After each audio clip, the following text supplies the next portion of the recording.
زیارت عاشورہ میں 18 مقامات ہیں. اگر ان مقامات کو مومن سمجھے تو مومن کی زندگی آباد ہو سکتی ہے. جلدی جلدی سے چند مقامات کو گنواؤں گا، انشاءاللہ اگلی مجالس میں ان کی تفصیل میں جائیں گے. مثلا آپ ایک جملہ عرض کرتے ہیں کہ معکم فی الدنیا والآخرہ، مولا میں دنیا میں بھی آپ کے ساتھ رہنا چاہتا ہوں، آخرت میں بھی. یہ ایک محبت کرنے والے کے جملے ہیں، اور جتنی بڑی دعائیں زیارت عاشورہ میں کسی اور زیارت میں نہیں ہیں. اور واللہ ایک مقام بھی انسان کو مل جائے وہ انسان جنتی بن جائے. اے اہل بیت رسول معکم فی الدنیا والآخرہ، ہم آپ کے ساتھ دنیا میں بھی رہنا چاہتے ہیں، آخرت میں بھی رہنا. اسے کہتے ہیں مقام معیت، یعنی اہل بیت کے ساتھ ہونے کا مقام. اب آپ سوچیں کہ ہم اہل بیت کی معیت کو کیسے حاصل کر سکتے ہیں، انشاءاللہ یہ اگلی مجالس میں آئے گا. اب جب معیت میں جائیں گے اس کا مطلب ہمیں اہل بیت کی زندگی کرنے کا طریقہ پڑھنا ہوگا. معیت میں آپ کو پوری زندگی کا پلان دیا جاتا ہے کہ تمہیں زندگی گزارنی کیسے ہے. اس کے بعد اب زیارت عاشورہ میں ایک اور دعا کرتے ہیں کہ پروردگار مجھے رزق عطا کر. کون سا رزق؟ رزق زیارت اہل بیت عطا کر. اس کا مطلب جو اہل بیت کی زیارت ہے یہ بھی ایک رزق ہے. آپ جو مجلس میں آتے ہیں یہ بھی ایک رزق ہے.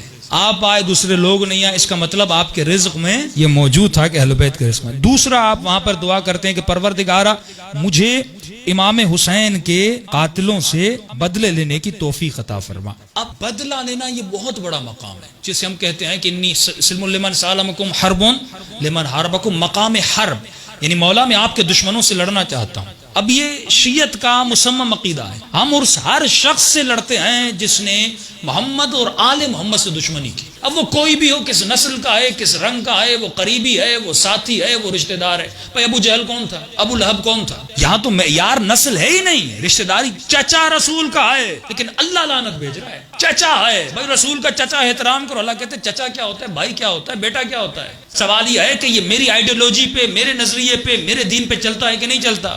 اور یہ نہیں کہ صرف ابتدا میں چلا ہو، پہلے بھی چلے، مرتے دم تک چلے، دین پر ہمیشہ عمل کرے. یہ کیا ہے کہ رسول کی پہلے مدد کی تھی آخر میں کی کہ نہیں؟ پہلے رسول کی مدد کی لشکر میں اور آخر میں فتویٰ لکھ رہے ہیں کہ حسین واجب القتل ہے. میں اس کو سلام بھیجوں، میں اس کا احترام کروں، پر میں دین آخر تک اس کا بچا ہونا چاہیے. اور انسان یہ کتنا بڑا مقام بدلہ انتقام. فرماتے ہیں یہاں پر جو دعا کرتے ہو اس کا مطلب تم دعا کر رہے ہو کہ امام زمانہ کے ساتھ لشکر میں شریک ہو جاؤ. بہت بڑی دعا ہے. فرماتے کوئی بھی ایسا نبی ولی نہیں گزرا جس نے اللہ سے دعا نہ کی ہو کہ خدا اسے لشکر مہدی میں شامل کرے. آپ بہترین زمانے میں رہ رہے ہیں، کیوں اگر امام زمانہ کا اب ظہور ہوا تو آپ اس کے لشکر میں جائیں گے. مولا علی کو امام کے صحابی نے روتے ہوئے دیکھا. فرمایا مولا کیوں رو رہے ہیں؟ امام فرماتے شوقا لرؤیتہ، اپنے مہدی بیٹے کو دیکھنے کے شوق سے رو رہا. اس کا چہرہ کب دیکھوں گا، وہ کب آئے گا. چھٹے امام کے لیے ملتا ہے چھٹے امام. عجیب جملہ. فرماتے امام کے 2 لباس ہوتے تھے. لباس حزن، جب مولا کو غم آتا تھا تو ایک لباس پہنتے تھے، خوشی آتی تھی تو ایک لباس پہنتے تھے.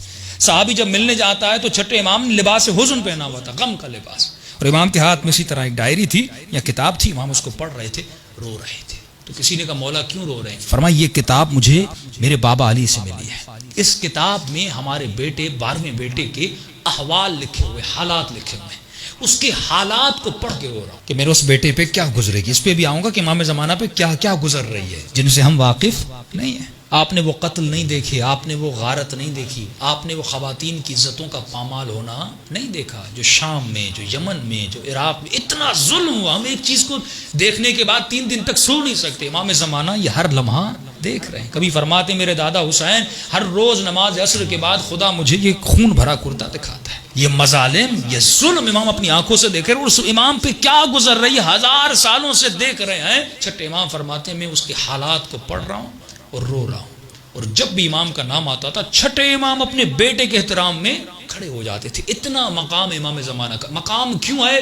کیونکہ وہ رسالت جو رسول خدا لے کر آئے تھے، وہ ایم، وہ مقصد، وہ ریولیشن جو رسول خدا لے کر آئے تھے کہ پوری کائنات میں کلمہ واحد اور لا الہ الا اللہ ہو. اور جس امام کے آنے کے بعد روایات میں ملتا ہے، یہ بعد میں لوگوں کو احساس ہوگا. فرماتے ہیں براءت، جو شیعہ لعنت بھیجتے ہیں، جو دوری کرتے ہیں دشمنان اہل بیت سے، جو شیعوں کے دلوں میں نفرت اور بغض ہے دشمنان اہل بیت کے لیے، اس سے زیادہ بغض پیدا ہوگا مسلمانوں کے دلوں میں. کب؟ لیکن جب امام کا ظہور ہوگا. اور اس ظہور میں ان کو پتا چلے گا اتنی آسائش، ظہور کے بعد یہ ہمیں آسائش ملنی تھی، یہ سکون ملنا تھا، ہمارے بچوں کو یہ دین ملنا تھا کہ ہم جس نعمت الہی سے ابھی محروم ہے. اور کیوں محروم ہے؟ کیونکہ لوگوں نے علی کا راستہ روکا. اگر حسین کو حکومت کرنے دیتے، اگر علی کو حکومت کرنے دیتے، اگر حسن کو حکومت کرنے دیتے، اگر اولاد رسول کو حکومت کرنے دیتے، آج تمہارے بچے آسائش میں ہوتے، آج تمہارا بچہ بیمار نہ ہوتا۔ اور یہی ملتا ہے کہ جب امام زمانہ کا ظہور ہو جائے گا، فرماتے وہ حکومت مہدی جب پوری کائنات میں نظام مصطفیٰ نافذ ہو جائے گا، اس حکومت امام زمان میں کوئی بچہ بیمار نہیں ہوگا،